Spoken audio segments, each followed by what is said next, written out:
السلام عليكم ورحمة الله تعالى وبركاته. الحمد لله. அன்புக்கு முன்னேற்றத்திற்கும் உரிய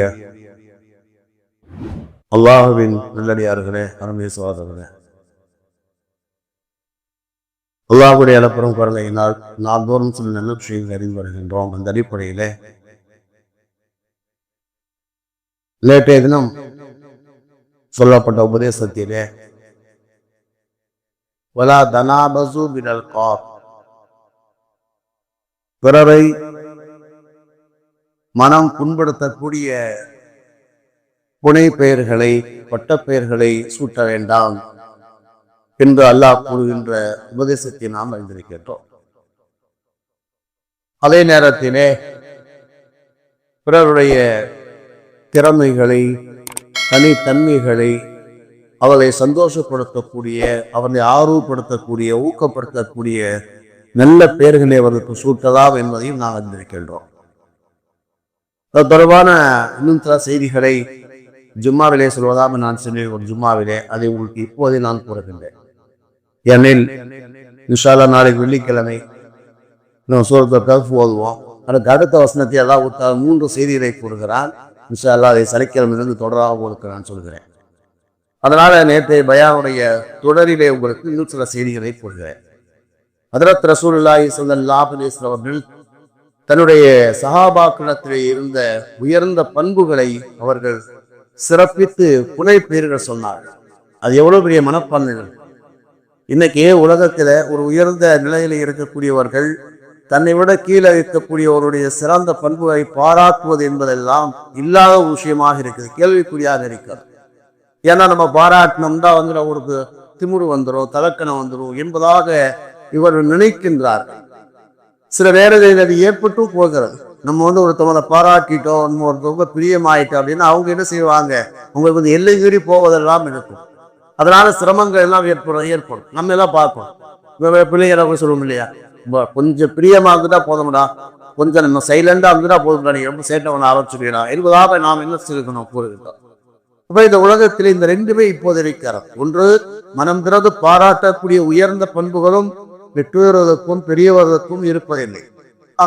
இரண்டாவதாக அப்படி பாராட்டினால் கூட அதற்கு பிறகு அவர் என்ன செய்கிறார்கள், தன்னுடைய விஷயத்திலே கவனமற்றவராக இருப்பதை நாம் காணுகின்றோம்.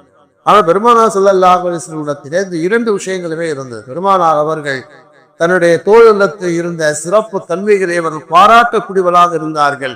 அந்த தோழர்களும் அதை என்ன செய்வாங்க, அதை மென்மேலும் அதை ஊக்கத்துக்கு ஒரு ஊக்க மருந்தாக அதை எடுத்துக்கூடாது சொல்லுவாங்க இல்லையா, அந்த எனர்ஜி டானிக்னு சொல்லுவாங்க இல்லையா, அது மாதிரி என்ன செய்வாங்க, அதை ஊக்கத்துக்காக ஒரு மருந்தாக எடுத்துக்கொண்டு என்ன செய்வாங்க, இன்னும் சிறப்பாக செயல்படக்கூடியவாக.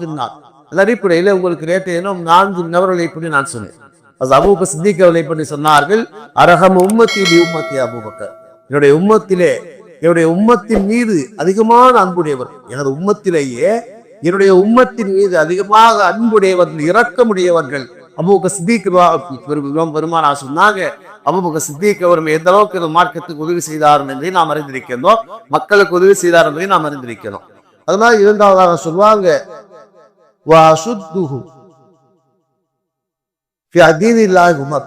இந்த மார்க்கத்தின் விஷயத்திலே பிடிப்பானவர்கள், மார்க்கத்தின் விஷயத்திலே ரொம்ப பிடிப்பானவர், உறுதியானவர்கள். அதான் துமரே பாரூக் பெருமானார் சொன்னாங்க, அதையும் நாம் அறிந்திருக்கின்றோம். வெட்கத்தின் விஷயத்திலே அந்த வெட்கத்தை அதிகம் உண்மைப்படுத்தக்கூடியவர்களாக இருந்தார்கள், அதிகமாக வெட்கமுடையவர்களாக இருந்தார்கள். உஸ்மான் பெருமானார் சொன்னார்கள், இதையும் நாம் அறிந்திருக்கிறோம். 4வதாக வாக்கலாகும் அலியில் தீர்ப்பு சொல்வதிலேயே மிகச் சிறந்தவராக அலிலாகுத்தார் அதுவும் இருந்தார்கள். இந்த 4 நபரை பற்றி நாம் அறிந்திருக்கிறோம். 5வதாக நான் இப்போது நான் உங்களுக்கு சொல்ல இருக்கேன். அந்த ஹதீஸின் தொடரிலே அனஸ் இப்னு மாலிக் அறிவிக்கிற ஹதீஸ் திருமதி ஷரீஃபினுடைய 3790வது ஹதீஸாக வருகிறது. அதிலே பெருமானார் ஸல்லல்லாஹு அலைஹி வஸல்லம் இன்னும் சில சஹாபாக்களுடைய உயர்ந்த பண்புகளை நமக்கு சொன்னார்கள். அதில் சொன்னார்கள், வஅலமுஹும் பில் ஹலாலி வல் ஹராமி முஆத் இப்னு ஜபல் ரலியல்லாஹு தஆலா சொன்னாங்க, என்னுடைய உம்மத்திலேயே ஹலால் ஹராமை பற்றி அதிகம் அறிந்தவர்கள் முஆத் இப்னு ஜபல் பெருமானார் ஸல்லல்லாஹு அலைஹி வஸல்லம். மார்க்கத்திலேயே ஹலால் ஹராமுடைய சட்டங்களை அதிகம் அறிந்தவர் முஆத் இப்னு ஜபல் என்பா பெருமானார் பாராட்டினார்கள். இன்னும் சொல்ல போனா முஆது பின் ஜபல் ரலியல்லாஹு தஆலா அனுபவனைத்தான் பெருமானா சவசத்தினுடைய ஹயாத்திலேயே ஒரு நாட்டுக்கு ஒரு கவர்னரை நியமனம் செய்தார்னு சொன்னால் முஆது பின் ஜபலை பெருமானார் நியமித்தார்கள். யமன் நாட்டினுடைய கவர்னராக பெருமானார் நியமித்து அந்த மதீனாவுடைய இல்லை வரைக்கும் அவரை ஒட்டகத்திலே அமர வைத்து பெருமானார் அவர்கள் ஒட்டகத்தினுடைய மூக்கனாவியரை பிடித்துக் கொண்டே செல்வார். அவர் மறுப்பார், சொன்னார்கள் இல்லை நீங்கள் அமருங்கள் சொல்லி ஒரு பதவியிலே இருக்கக்கூடியவருக்கு எப்படி மரியாதை கொடுக்க என்பதை இந்த உம்மத்துக்கு பெருமானார் கண்டு தருகிறார். அவர் ஒரு சாதாரணமாக இருக்கிறார், அவர் ஒரு பதவியில இருக்கிறார் என்று சொன்னால் அவரை கண்ணியப்படுத்த வேண்டும் என்பதாக பெருமானார் உணர்த்துகிறார். அவருக்கு சில உபதேசங்களை எல்லாம் செய்திருந்தார். அப்ப இந்த உம்மத்திலேயே ஹலால ஹராமி பற்றி நன்கு அறிந்தவர் முஆது பின் ஜபல் பெருமானார் சொன்னார். அதன் காரணமாகத்தான் முஆது பின் ஜபலுக்கு பெருமானார் இன்னொரு ஒரு துணை பெயரை சொன்னார்கள், இமாமுல் உலமா. மறுமை நாளையிலே ஆலிம்களுக்கெல்லாம் தலைவராக இருக்கக்கூடியவர்கள் முஆது பின் ஜபல் பெருமானார் சொன்னார். என்று சொன்னால் இந்த உம்மத்துக்கு ஹலால ஹராமை பற்றி அதிகமாக அறிவித்துக் கொடுக்கக்கூடியவர் யார்? உலமாக்கள் தான். உலமாக்கள் அலாதாரம் சொல்றாங்க. இந்த உலமாக்களுக்கு மறுமை நாளினை தலைவராக இருக்கக்கூடியவர் முஆது பின் ஜபல் பெருமானார் சொன்னார். அப்ப முஆது பின் ஜபலை பாராட்டி சொன்னாங்க, இமாமுல் உலமா, எல்லா ஆலிம்களுக்கும் தலைவராக பெருமானார் சொன்னாங்க. எனபுகும் பில் ஹலால் வல் ஹராமி, இந்த உம்மத்திலேயே ஹலால் ஹராமி பற்றி அதிகம் அறிந்தவர்களாக சொன்னார்கள். நாமும் ஹலால் ஹராமை என்ன செய்யணும்? அறிந்து அமல் செய்ய உண்டு. அடுத்தாக சொன்னாங்க, சொன்னார்கள் இந்த உம்மத்திலேயே வராசத்தினுடைய சட்டத்தை அறிந்தவர்கள், வராசத்தினுடைய சட்டத்தை நன்கு அறிந்தவர்கள் ஸைத் இப்னு சாபித் பெருமானார் சொல்லுவாங்க. இன்னைக்கு வராசத்துடைய சட்டம் பெரும்பாலும் யாருக்கு தெரியாது, பெரும்பாலும் உலமாக்களுக்கு கூட அதனுடைய புள்ளி விவரங்கள் எல்லாம் தெரிவதெல்லாம் கஷ்டமான விஷயம். ஏன்னு சொன்னால் இந்த சட்டங்களிலேயே வராசத்துடைய சட்டம் தான் மிக கஷ்டமான சட்டம். பெருமானார் சொல்வது, இந்த உம்மத்திலேயே முதலாக எடுக்கப்படுவது வராசத்தினுடைய சட்டம் தான் எடுக்கப்படுவதா பெருமானார் சொல்லுவார். அப்படின்னா என்ன அர்த்தம் அப்படின்னா, வராசத்துல இரும்பு அதிகமான மக்களுக்கு தெரியாமல் போகும், அல்லது வராசத்துடைய விஷயத்தை மக்கள் அமல் செய்வதிலே கவனமற்று இருப்பார்கள். இன்னைக்கு 2 பேர் இருக்கு. இன்னைக்கு நிறைய பேருக்கு வந்துட்டு அதிகமான மக்களுக்கு 75%, 25% மக்களுக்கு வராசத்துடைய சட்டம் யாருக்கு தெரியாது. நம்மளே பார்த்துருக்கோம். இப்போ உதாரணமா நம்ம என்ன செய்யறோம்னா, ஒருத்தர் மூத்தாயிட்டாரு, அந்த மனைவி மூத்தாயிட்டாருந்தா மனைவிக்கு எவ்வளவு கொடுக்கிறோம், கணவன் மூத்தாயிட்டா மனைவிக்கு எவ்வளவு கொடுக்கிறோம், மனைவிக்கு அந்த நேரத்துல குழந்தைகள் இருந்தா எவ்வளவு வரும், குழந்தைகள் இல்லைன்னா எவ்வளவு, யாருக்கா தெரியுமா? யாருக்கும் பெரும்பாலும் தெரியாது. பெருமானார் என்ன சொன்னார் அப்படின்னா, இந்த உம்மத்திலேயே முதலாக எடுக்கப்படுகின்ற இல்மு கல்வி என்பது வராசத்துடைய இல்மு எடுக்கப்படும். அதே மாதிரி இன்னொரு விஷயம் அதில் அர்த்தம் இருக்கிறது. சில நேரத்தில் தெரிந்தாலும் கூட அதனுடைய சட்டத்தை ஃபாலோ பண்ணுவதிலே மக்கள் கவனமற்று இருப்பார்கள். இந்த உம்மத்து எடுக்கப்படும் அப்படின்னா அந்த உம்மத்தை ஃபாலோ பண்ணாது. இன்னைக்கு வராசத்துடைய சட்டங்கள் எப்படி பிரிக்கப்படுகிறது, அது முறையாக பிரிக்கப்படுகிறதா என்று சொன்னால் அதெல்லாம் இல்லாமல் போகிறது. பெற்றோர்கள் கூட அந்த விஷயத்தில் செய்கிறார்கள், துரோகம் செய்கிறார்கள், அல்லது உடன் பிறந்தவர்கள் துரோகம் செய்கிறார்கள். என்ன செய்யறாங்க? யாருக்கு சக்தி இருக்கிறதோ அவங்க என்ன செய்யறாங்க? நல்ல முறையில ப்ராப்பர்ட்டியை எடுத்துக்கிறது. எது வேல்யூஷன் கம்மியா இருக்கோ அது எதாவது ரெண்டு விட்டுறது, இதெல்லாம் இருக்காது. அதே மாதிரி இன்னொன்று கூட செய்வார்கள். ஒரு சொத்து பிரிக்கிறோம், உதாரணமா விளங்குறதுக்காக சொல்றேன். அப்படின்னு சொத்து பிரிக்கிறோம் அப்படின்னா 2 பங்கு ஆண்களுக்கு 1 பங்கு பெண்ணுக்கு முடிஞ்சு. ஆனா சில பேர் எந்த கேட்கறாங்க, என்ன கேட்கறாங்கன்னா, இப்போ என்னுடைய சகோதரி இருக்காங்க, அவங்களுக்கு நகை பொருள் கட்டி கொடுத்தாங்க, எல்லா செலவு பண்ணி கட்டி கொடுத்தாங்க, இப்போ நான் 1% கொடுக்கறோமா எவ்வளவு கேட்கிறாரு. கொடுக்க வேணுவாக்க சொன்னா ஏற்றுக் கொள்வதில்லை. அவனே ஏற்கனவே 50 பவுன் போட்டாங்க சார், எங்க அம்மா அத்தா 50 பவுன் போட்டா கட்டி கொடுத்துருக்காங்க, அது 100 பவுன் போட்டு கட்டி கொடுத்துருக்காங்க, செலவே ஒரு தொகை செலவு இருக்கு. இது சொல்லப்போனா இப்ப எங்களுக்கு கிடைச்சதை விட நிறைய கிடைச்சிருக்காங்க சார், அவ்வளவு செஞ்சிருக்காங்க சார், மறுபடியும் என்ன கொடுக்க சொல்றீங்க? அது கடமை. எவ்வளவு போடுகின்றோம் என்பது கடமை. அது பெற்றோராக இருந்தாலும் சரி, மற்ற சகோதரராக இருந்தாலும் அந்த பெண்ணை கட்டி கொடுப்பது என்பதும் அவருக்கு அந்த காலத்துக்கு தகுந்தது மாதிரி என்ன செய்கின்றோம் என்று சொல்ல கடமை. ஆனால் வராசத்து சுத்தி பிரிக்க நேரத்திலே 2 பங்கு ஆண்களுக்கு சொல்ல 1 பங்கு பெண்ணுக்கு கட்டாயம் வருகின்றது. அதை இன்னைக்கு இந்த மக்கள் செய்ய ஒன்று அந்த இயல்பு இல்லை, அல்லது இருந்தாலும் கூட அதை ஃபாலோ பண்ணி உரைக்கிறார்.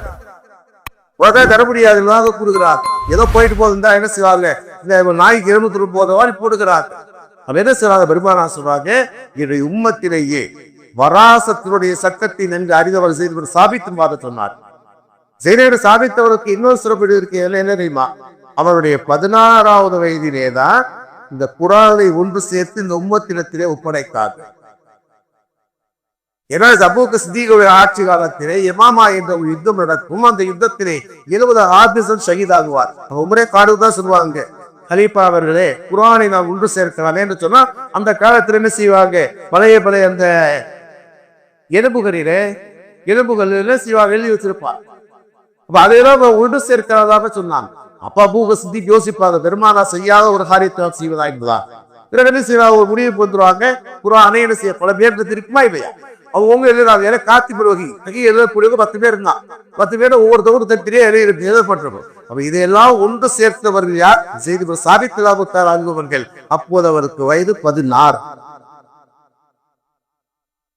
இந்த காலத்துல ஒரு 16 வயசு பையனுக்கு 10 சூரா தெரிஞ்சா பெரிய விஷயம். ஆனா இந்த இளைஞர் தான் குர்ஆனை ஒன்று சேர்த்து இந்த உம்மத்திடத்திலே ஒப்படைத்தவர்கள். யாரு? ஸைத் இப்னு சாபித் ரலியல்லாஹு அன்ஹு. அவர் ஸைத் இப்னு சாபித் அவருக்கு பெருமானார் ஒரு பெயரை சொன்னாங்க, அஃபரஹும் ஸைத் இப்னு சாபித், இந்த வராசத்துடைய சட்டத்தை நன்கு அறிந்த ஞானியாக ஸைத் இப்னு சாபித் இருக்கிறார் என்பதாக சொன்னார்.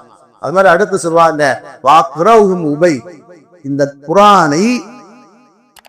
குர்ஆனை தஜ்வீதினுடைய முறைப்படி எப்படி ஓத வேண்டும் அல்லாஹ் சொன்னாங்க, வரத்தில் குர்ஆன தர்தீலா, குர்ஆனை எப்படி ஓத வேண்டும் அப்படி ஓதுகிறேன் என்று அல்லாஹ் தஆலா போடுகிறார். நம்ம வாய்க்கு வந்த மாதிரியே ஓத முடியாது. எந்த எழுத்தை எப்படி உச்சரிக்க வேண்டுமோ அப்படி உச்சரிக்க வேண்டும். குர்ஆனை பொறுத்தவரை 2 பிழைகள் ஏற்படும். லஹனே ஜலி, லஹனே ஹபீர் என்று 2 பிழை ஏற்படும். லஹனே ஜலி என்று சொன்னால் அர்த்தங்கள் மாறிவிட்டது அப்படின்னா பொழுது கேன்சல் ஆயிடும். லஹனே சஃபி என்று சொன்னால் இலக்கிய பிழைகள் ஏற்படும். இது குற்றம், சிறிய குற்றமாக இருக்கும், துணை கேன்சல் ஆகும். இதை 2ஐ விட்டும் தவிர்த்துதான் குர்ஆனை ஓத வேண்டும். வரத்தில் குர்ஆன தர்தீலா, குர்ஆனை முறைப்படி ஓதுங்கள் என்று அல்லாஹ் தஆலா கொடுக்கிறார்.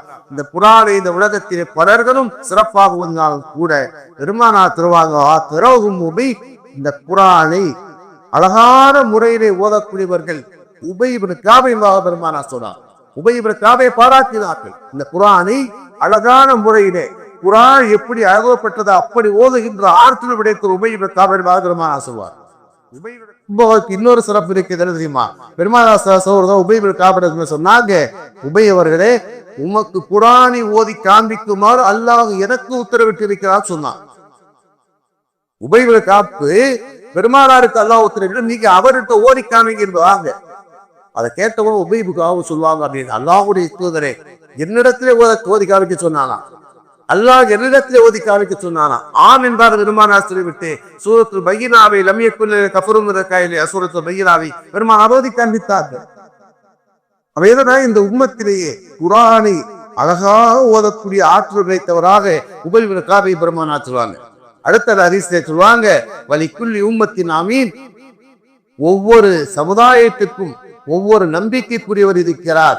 வஅமீனு ஹாதில் உம்மா அபூ உபைதா, இந்த உம்மத்திலே நம்பிக்கைக்குரியவர் அபூ உபைதா என்பதாக பெருமானார் சொன்னாங்க. அபூ உபைதா ஜர்ராஹ் அவர்கள் மிகப்பெரிய தளபதி அவர்கள்.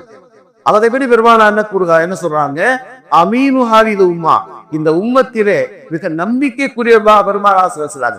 அந்த அமீன் என்ற பேர் யாருக்கு சொன்னவாறு பெருமானார் அவர்களே நம்ம அமீனுல்லாக சொன்னாங்க, நம்பிக்கைக்குரியவராக சொன்னாங்க. அந்த தனக்கு வைக்கப்பட்ட அதே பேர் என்ன செய்யறாங்க சொன்னாங்க, இந்த உம்மத்திலே மிக நம்பிக்கைக்குரியவராக ஒருவரை நீங்கள் அடையாளம் காரணம் என்று சொன்னார். அபூ உபைதாருக்கு அடையாளம் காரணம் சொன்னார். அதான் மற்றவரை இதே அர்த்தம் இல்லை, மற்றவரை விட அவிடத்தில் சிறப்பு தன்மைகள் இருந்தது. இதை சொல்லப்பட்டதெல்லாம் மற்றவர்களுக்கு இல்லை என்பது அல்ல, மற்றவருக்கு இருந்தாலும் கூட இவரை விட இவருக்கு சிறப்பு தன்மைகள் இருந்தது. அந்த சிறப்பை பாராட்டி பெருமானார் புனைப்பெயர்கள் வைத்தார்கள். ஹதீஸ்ல இன்னொரு செய்தி வருகிறது, புகாரி ஷரீஃபினுடைய 6228வது ஹதீஸ் வருகின்றது. அல்கமா பின் கைஸ் ரலியல்லாஹு அன்ஹு அறிவிக்கிறாங்க, ஒரு தடவை நான் ஷாம் நாட்டுக்கு சென்றேன். ஷாம் நாட்டுக்கு சென்று பள்ளியிலே 2 ரகாத் தொழுதுட்டு அல்லாஹ்விடத்திலே நான் துஆ செய்தேன். அல்லாஹ் ரஸுக்னி ஜலீஸா, யா அல்லாஹ் எனக்கு நல்ல நண்பரை ஆக்கியதாக நான் சொன்னேன், துஆ செய்தேன். துஆ செஞ்சுட்டு பார்க்க நேரத்திலே அந்த பள்ளியிலே அதாவது அபூ தர்தா ரலியல்லாஹு தஆலா அன்ஹு அவர்கள் அந்த மக்களுக்கு உபதேசம் பண்ணிட்டு இருந்தாங்க. நான் போய் செஞ்ச அந்த இடத்துல போய் நான் உட்கார்ந்த உடனே அவங்க கேட்டாங்க, நீங்கள் எங்கிருந்து வருகிறீர்களாக கேட்டாங்க. பொதுவா எங்கிருந்து வருகிறேன்னு கேட்டாங்க. இப்ப நான் சொன்னேன் கூஃபாவிலிருந்து வருகிறேன் வாக்க நான் சொன்னேன், கூஃபாவிலிருந்து வருகிறேன் நான் சொன்னேன். அப்ப அந்த நேரத்திலே அபூ தர்தா ரலியல்லாஹு தஆலா அவங்க கேட்டாங்களாம், அலைஸ ஃபீக்கும் சாஹிபு சிர் அல்லதி கான லா யலமு கைருஹு யானி ஹுனைஃபா. பெருமானார் ஸல்லல்லாஹு அலைஹி வஸல்லம் அவர்களால் சாஹிபு சிர் ரகசியத்தை பாதுகாக்கக்கூடியவர் என்ற புனை பேருக்கு சொந்தமான ஹுதைஃபா இருக்கிறாரா என்று கேட்டார்.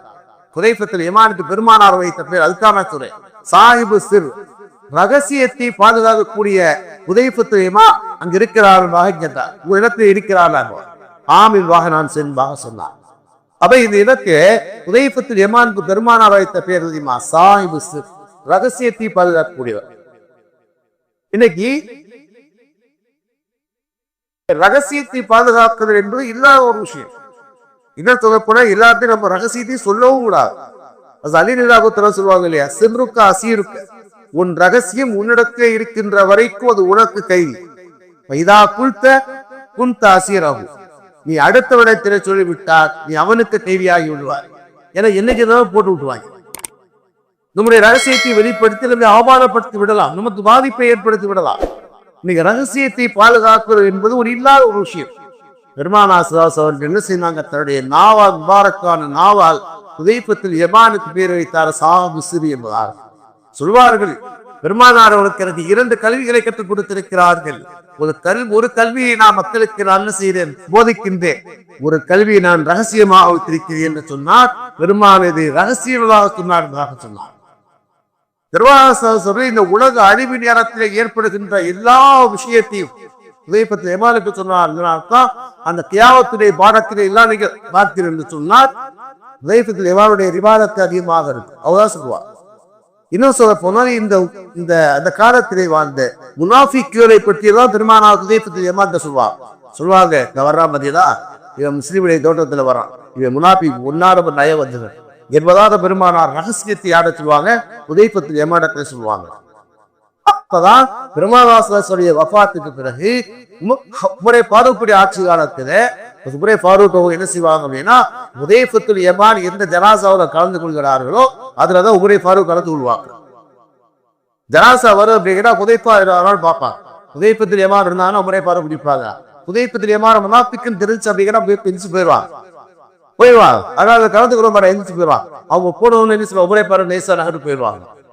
முதல்ல தன்னுடைய அமைச்சரவையில என்ன செய்யறாங்க? அமைச்சரவையில என்ன செய்யறாங்க? லிஸ்ட் தயார் பண்றான்.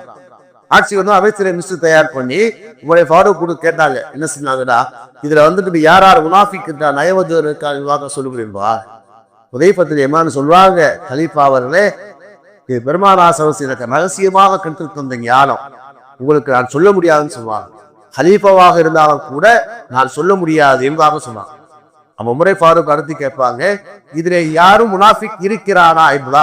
ஏன்னா கருப்புவார் இருந்தான்னு வைக்கிறேன், அவன் ரகசியத்தை போட்டு உடப்பான மட்டும் இல்லை, எந்த விஷயத்தை எல்லாம் மக்களுடைய என்ன அரசாங்கத்துக்கு கெட்ட பேர் ஏற்படுத்தக்கூடிய காரியத்தை கொண்டு விட்டு போயிருவாங்க. இந்த திருச்செந்துறையில வக்ஃபு சம்பந்தமாக பிரச்சனை இருக்கா இல்லையா? இதுக்கு என்ன சொல்றாங்க அப்படின்னா, ஒரு எம்பி பேசுறாரு, என்ன இதுக்கு என்ன பிரச்சனை? ஒண்ணுமே இல்லை, கோயிலுக்கு அங்கே சொத்து இருக்கு, வக்ஃபுக்கும் சொத்து இருக்கு, புரியுதா? இத டிஜிட்டல் முறையில வரும்போது இந்த கோயிலுடைய தனியா நம்பர் இருந்துச்சு, வக்ஃபு தனியா நம்பர் இருந்துச்சு.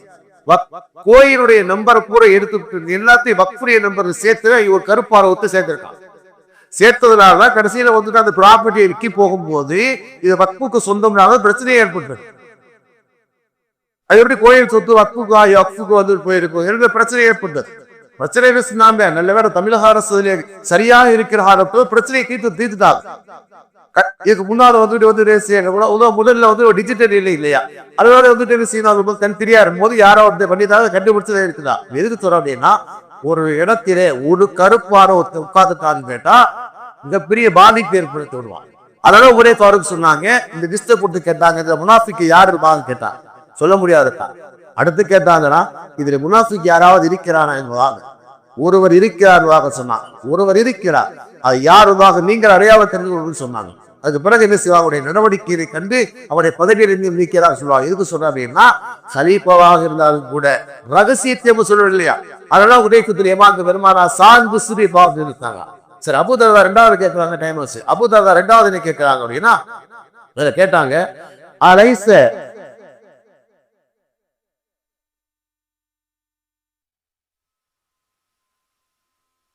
அலைஸ ஃபீக்கும் அவு கான ஃபீக்கும் அல்லதி அஜாரஹுல்லாஹு அலா லிசானி ரசூலுல்லாஹி ஸல்லல்லாஹு அலைஹி வஸல்லம் ஷைத்தான் யானி அம்மார். பெருமானார் ஸல்லல்லாஹு நாபின் மூலமாக ஷைத்தானை விட்டு பாதுகாக்கப்பட்டவர் என்று புனை பேர் சூட்டப்பட்ட அம்மார் இருக்கிறாரா என்பதாக கேட்டாங்க. அம்மார் அவர்களுக்கு பெருமானார் வைத்த பேர் எழுதியுமா, ஷைத்தானை விட்டும் பாதுகாக்கப்பட்டவர் என்பதாக பேர் வச்சாங்க. ஷைத்தானை விட்டு பாதுகாக்கப்பட்டவர்கள் எவ்வளவு பெரிய வாக்கியம். அவருக்கு என்ன பெருமானார் அந்த அளவுக்கு அவர்கள் தக்குவாவுடையவர்களாக பேருடையவர்களாக இருந்திருக்கிறார். அதனால அம்மாவுக்கு பெருமானாரை வைத்த பேர் என்னதையுமா, அஜாரகுல்லாஹு ஷைத்தா, ஷைத்தானை விட்டும் அல்லாஹ்வால் பாதுகாக்கப்பட்டவர் பாபேர் சாடுவார். அப்புறம் அடுத்து அபூதர்தா மூணாவது கேள்வி கேட்டாங்க, அலைஸ ஃபீக்கும் சாஹிபு சிவாக்கு பில் விசாதி யார் இப்னு மஸ்ஊத். மிஸ்வாக்குக்கும் காலனைக்கும் சொந்தக்காரர் பெருமானார் ஸல்லல்லாஹு அலைஹி வஸல்லம் மிஸ்வாக்குக்கும் காலனைக்கும் சொந்தக்காரரான அப்துல்லா இப்னு மஸ்ஊத் இருக்கிறாரா கேட்ட நேரத்தில் ஆம் சொன்னாங்க. என்று சொன்னால் பெருமானார் ஸல்லல்லாஹு அலைஹி வஸல்லம் இந்து பயன் சென்றாக கூட அவருடைய காலணிகளை எடுத்து சென்று மிஸ்வாக்கை எடுத்து சென்று அதை கொடுக்கின்ற பணிவிடை செய்யக்கூடிய பாக்கியத்தை பெற்றவராக அப்துல்லா இப்னு மஸ்ஊத் இருந்தாங்க. அதாவது பெருமானார் அவருக்கு பேர் வைத்தாங்க சாஹிபு சிவாக்கி வலி பிசாதாய் பேர் வைத்தாங்க. அதுக்கு சொல்ற அப்படியே கேட்டா, அது மாதிரி ஒரு இடத்துல ஒரு நல்ல விஷயங்கள் இருக்குமானா அவரை மனந்திறந்து பாராட்ட வேண்டும். பெருமானார் ஸல்லல்லாஹு அலைஹி இடத்திலே அப்படிப்பட்ட பண்பு இருக்கு. நம்ம இடத்துல ரெண்டு விஷயங்கள் இருக்கும். என்னடா, ஒருத்தரோட நல்ல விஷயங்கள் இருக்கு அப்படின்னா மனம் திறந்து பாராட்ட வேணும். அதே நேரத்தில் ஒருத்தரோட குறை இருக்கு அப்படின்னா அந்த குறையை சுட்டி காட்ட தெரியக்கூடாது. குறையை சுட்டி காட்டுகிற முறையில சுட்டி காட்டு, அதோட மனசு புண்படாத மாதிரியும் செய்ய வேண்டும். அந்த குறைகளை சுட்டி காட்டக்கூடிய மக்களாக இருக்க வேண்டும். இதை கேட்டவங்களை கடைபிடிக்கலாரும். அல்ஹம்துலில்லாஹ். سبحانك اللهم وبحمدك اشهد ان لا اله الا انت استغفرك واتوب اليك. آمين. سبحان ربي رب العزة عما يصفون وصلاة الحمد لله رب العالمين.